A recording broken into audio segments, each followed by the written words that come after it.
when I first came to the United States. I was 20 years old, and working as an air, I didn't have much experience, but I was eager, also very nervous. I grown up in a small town in and I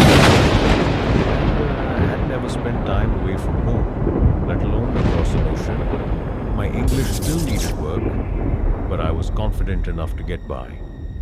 I expected it to be a good year, a new adventure, a cultural exchange, something I'd tell my friends about. When I went home, I was matched with the Joseph family. I don't want to name the exact town for privacy reasons, but it was an upper middle class neighborhood. Quiet streets, nice houses, big backyards. The kind of place you'd expect to find. Well behaved kids, PTA moms and dads who worked non-stop. I remember being so relieved. When I first arrived, I thought that would be easy. Nothing bad happens in places like this. The Josephs had two boys, Brock and Brandon. Brock, the older one, was 12.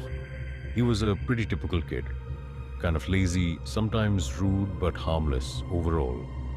He made jokes, liked his Xbox, and mostly stayed out of trouble. Brandon, though, was different. He was 9 and already had this coldness to him. I don't know how else to describe it. There was something off. I think it's likely he had some kind of social disorder. When I first met him, he just stared at me without saying a word, not shy or embarrassed, just staring, like he was studying me after a few seconds. He smiled and asked, "Are you the maid?" I laughed awkwardly and said I was going to help look after him and his brother. For the year, he didn't laugh with me. He just kept watching it. It didn't take long to realize Brandon wasn't like the other kids. My host parents warned me that he was difficult. They said he had a bit of an attitude, but that was the understatement of the century. Brandon didn't just have an attitude, he was mean. And I don't mean the usual bratty stuff like teasing his brother or refusing to eat what he was served. It was worse than that. He lied constantly about everything. He once told his teacher that Brock tried to choke him in the kitchen, which never happened. He told the neighbor that his parents locked him in a closet at night.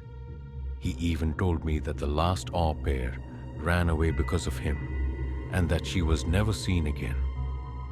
When I tried to scold him for it, he narrowed his eyes and said, "Don't tell me what to do." Everything was manageable for me, even at that point, but I do admit that I was a little frightened of him. Things only got worse from there. One night, about 2 months in, I pulled back my sheets and froze. There were thumbtacks scattered all over my mattress. I just stared for a second. Dozens, maybe 100 of them, were pointing upwards, waiting for me to lie down. My heart started racing. The mattress cover had tiny punctures everywhere. I stood there in fear, realizing how close I'd come to lying on them. Brandon had been spying on me. Earlier that day, I'd caught him peeking through a crack in the door when I was folding clothes. I didn't think much of it at the time, just assumed he was being nosy. But after seeing all those thumbtacks, I wasn't so sure. I was honestly so scared. I didn't want to tell his parents, afraid that they'd send me back to France. So I cleaned up the mess and kept it to myself. After that, things became more and more strange. Brandon started following me around the house. I'd catch him peeking around corners, watching me from the doorways sometimes when I was cooking or reading. I look up to find him sitting across the room, staring without blinking. I never said anything, I must admit. I tried to avoid him as much as I could out of fear. One afternoon, I was watering flowers in the garden when I smelled something of a sharp, sour odor, like something rotting. I traced it to a corner of the yard where the soil looked freshly disturbed. I was curious, so I grabbed one of those little garden shovels and started poking at the soil. When I saw what was there, I nearly screamed. There were 3 dead rabbits buried there. Their bodies were twisted and cut in several places. One had its legs tied together with string. I ran inside to tell my host parents. Mr. and Miss Joe Joseph looked concerned at first until they pulled Brendan aside to ask him about it. He gave an innocent look and said it wasn't him that was it. They believed him. Mrs. Joseph said it was probably one of the neighborhood kids and told Brandon to go back inside. I started sleeping with my bedroom door locked. After that, a week later, I woke up in the middle of the night to a noise in my room. I opened my eyes and saw a shadow near my bed. It was Brandon. He was standing there, holding something. I blinked a few times and realized what it was. A kitchen knife. I screamed as loud as I could by the time the parents came rushing in. The knife was gone. Brandon had shoved it under the bed. He convinced them that he'd been sleepwalking. Mrs. Joseph gave me an annoyed look, as if to say, "Why are you making such a fuss?" I pointed to the knife handle sticking out from under the bed and pleaded with them to believe me. Mr. Joseph knelt down, pulled it out, and showed it to Brandon. He just smiled and said he had never seen it before, and they, of course, believed him. I told them that my door had been locked, so he must have picked it. But they told me that was nonsense. I felt so alone. I had no one. I didn't know what to do. For better or worse, a decision was made for me. The next morning, Mrs. Joseph called me to the living room and said I had stolen her jewelry. I was completely confused until she held up a pearl necklace I had never seen before. For she told me she had found it in my purse, which she was holding in her other hand. I begged her to believe me, that I hadn't stolen it, but there was nothing I could say. To convince her, Brandon stood in the hallway, smiling to himself. I knew it was him. They fired me on the spot. I flew back to France the next day. I couldn't believe how easily Brandon had destroyed my life for months afterwards. I was extremely depressed. I thought I had blown my one chance at living in the US and feared I wouldn't get another one. Fortunately, I found my way back to the state several years later and still live here. I have a good job and good friends. I still think about Brandon from time to time. I can only imagine the evil person he's grown up to become. For most people, traveling alone is terrifying, and understandably so. For some reason, it's never bothered me all that much. I've always been quite independent and outgoing, so befriending new people comes naturally to me. It's probably one of the reasons I decided to become an au pair. Also, I've always wanted to become a child psychologist. In my opinion, one of the world's problems could be solved if children had better parenting and proper guidance. Beyond that, I've always wanted to experience America. So, working as an au pair was something I seriously considered. I'm originally from Germany, from a tiny village outside alone. Most Americans have never heard of it. So, when people ask where I'm from, I usually just say Germany. It's easier that way before you say anything. I believe that my English is rather good or so. I'm told it's gotten considerably better since living in the US, and people are often impressed by it.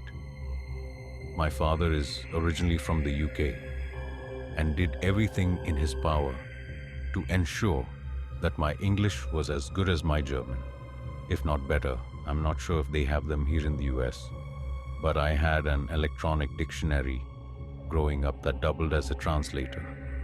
I remember messing around with it a ton as a kid, plugging in words and translating them with my dad. I also read like crazy when I was younger, which I think definitely helped me anyway.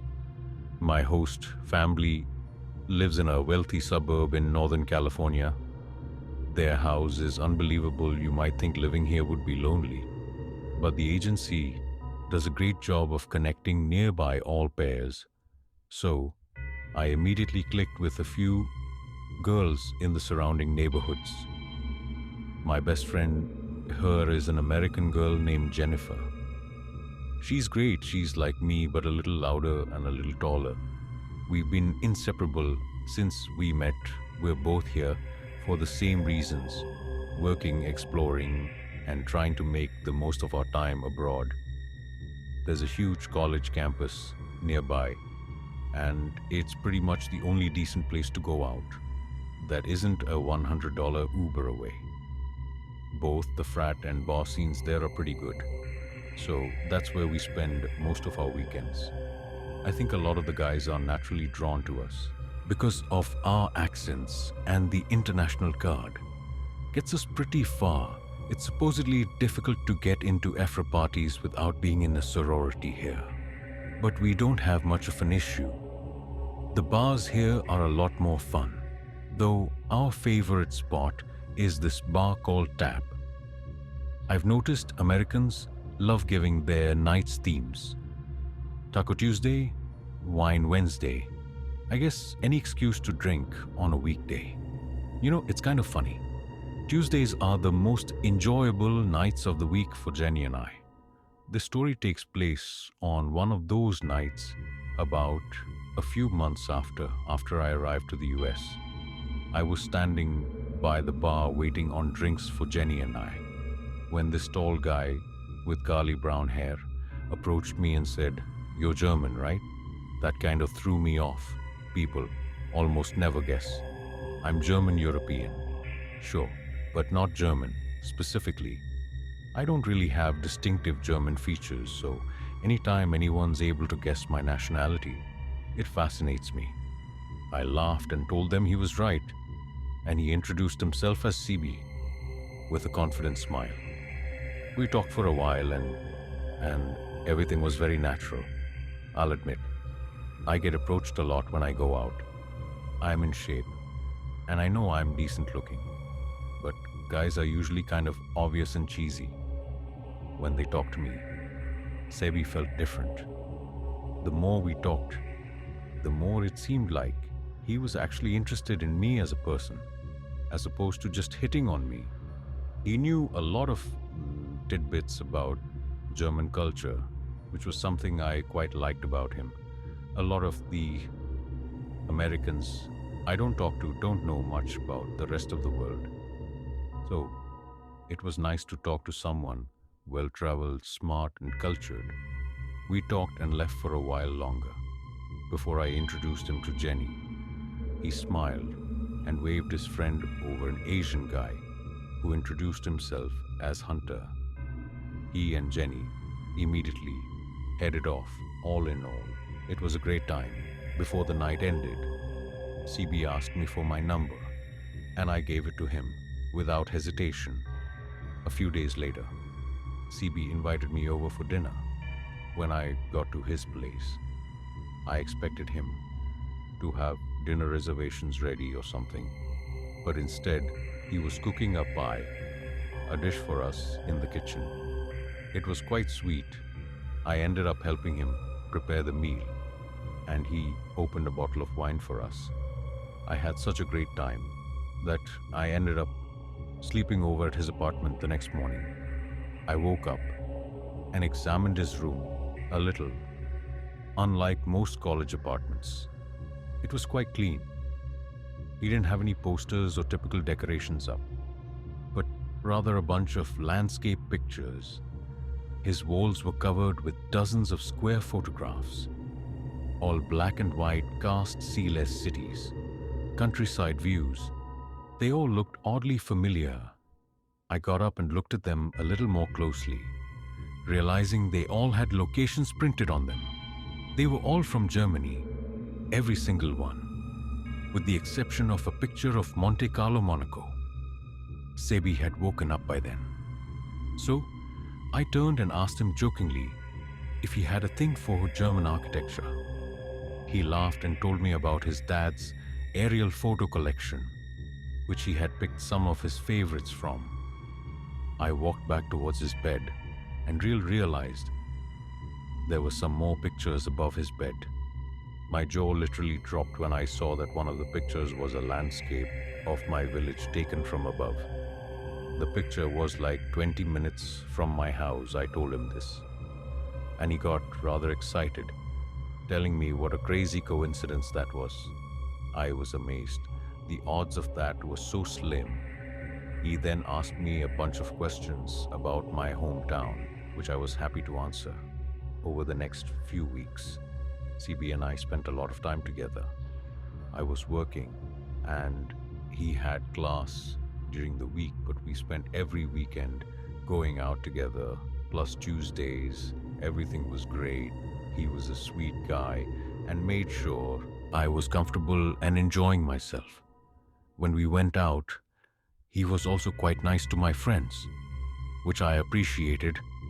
His friend Hunter turned out to be a little weird, though every time someone would play Take It Off by Fisher, he would quite literally start stripping in front of Jenny.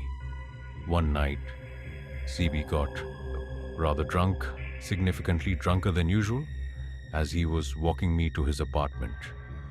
He was going on and on about how much he loved German women and how he always wanted a German wife.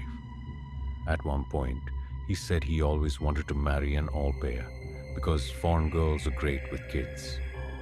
I brushed it off as some weird fantasy, but that was the first thing he did or said. That didn't sit well with me.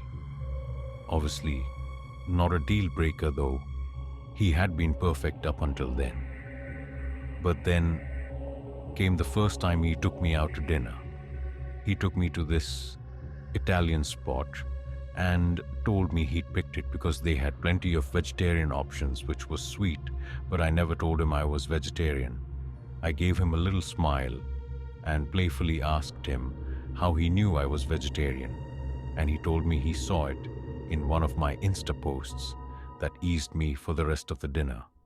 But later, when I was back home, I realized my only post mentioning it was from years ago, and I post a lot, so you'd have to scroll pretty far to get there, let alone pick up on the caption I had used. And that's not even mentioning the fact that all my posts are from a long time ago in Germany. The next time I stayed over while CB was asleep, I unlocked his phone. I remembered his password. He hadn't exactly been careful about hiding it. What I found in there was sickening. There was a folder in his camera roll titled Wife, which contains screenshots of my social media dating, back months, posts, captions, tagged locations, even screenshots of old stories I didn't even remember posting. His notes app was even worse. There were English translations of my old posts in there, plus a rough schedule of when and where I'd go out. Based on my Instagram story posts, there was information in there about my hometown, about Germany, about things I liked, all based on my Instagram, if you could believe it.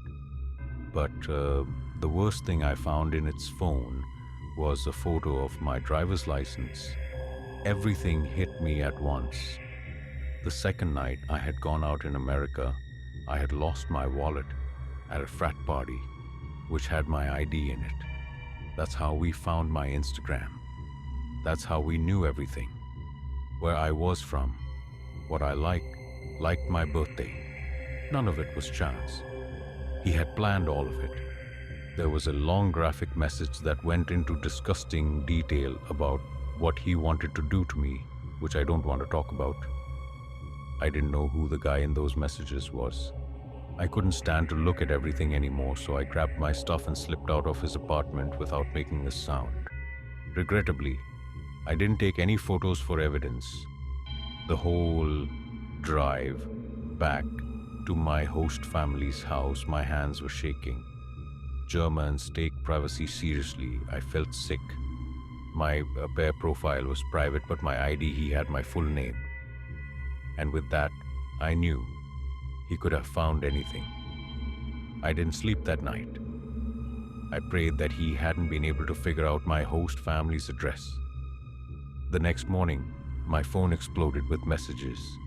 They were all from Sebi, asking me where I went, why I left. If I went through his phone, I sent him one final message, telling him that if he ever tried to contact me again, I'd call the police. Then I blocked him on everything. For the next few days, I lived in perpetual fear, worrying that he'd show up at any moment. I privated my Instagram, locked everything down, and created a close friend story for when I went out, just in case he tried to find me again. Thankfully, he hasn't shown up yet, and it's been about 3 months since I last heard from him. Still though, I can't help but feeling this pit in my stomach, that he knows my host family's address, and that he's planning something. I hope I never see him again. But I'll update. If something else happens, update. I hoped I wouldn't have to do this. But the past few weeks, I noticed the same silver car driving up and down my host family street. Sometimes just sitting across the street from their house. He's also tried to reach out to me through fake phone numbers and Instagram accounts, all within the same time frame. The messages always just ask me to talk, but I haven't responded to any of them. All this gives me reason to believe he knows where I'm living and that I'm potentially in danger. I'm building a case to present to the police, but I've heard that they don't take this kind of thing very seriously. Luckily, my all-pair commitment ends soon, so I'll be back in Germany soon enough. This happened a few years ago. I've always wanted to live in Europe, ever since I was a kid. It was my lifelong dream. More than anything, though, I wanted to work with kids. I've always had a way with them, and I knew, ever since I was little, that I wouldn't be fully content with my life if my job didn't involve caring for or teaching kids in some capacity. So when I found out I could become an au pair in France, where I could use my French from high school and be part of a family, it felt like everything was falling into place. The decision wasn't easy. I'm from Canada, and the move was a big one.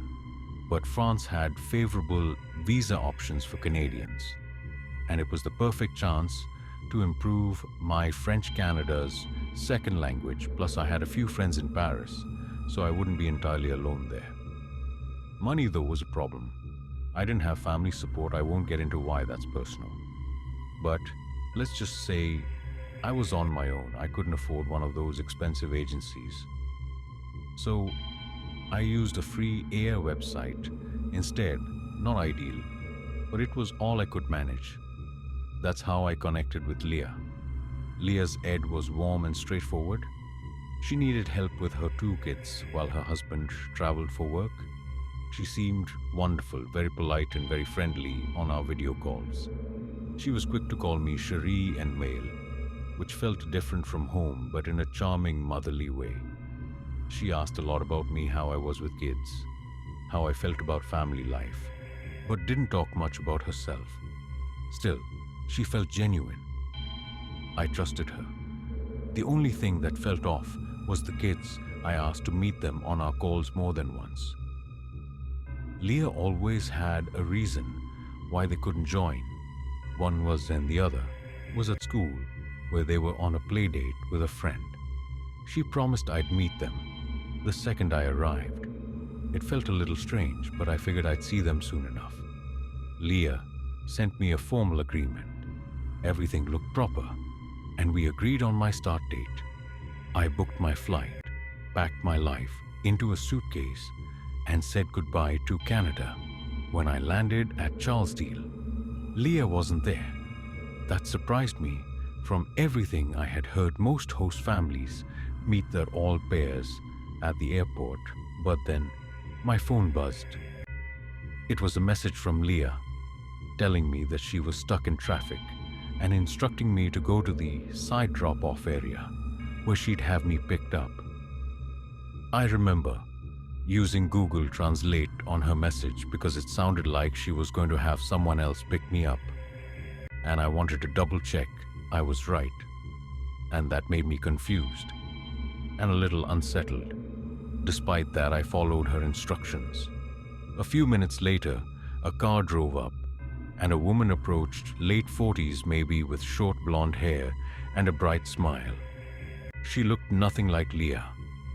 She introduced herself as Leah's cousin and said, "You must be Leah's heir. She sent me to get you." I hesitated. Something felt off immediately. I asked her if I could talk to Leah and unlocked my phone. She told me that Leah was probably still driving and assured me that she'd be waiting for me at home.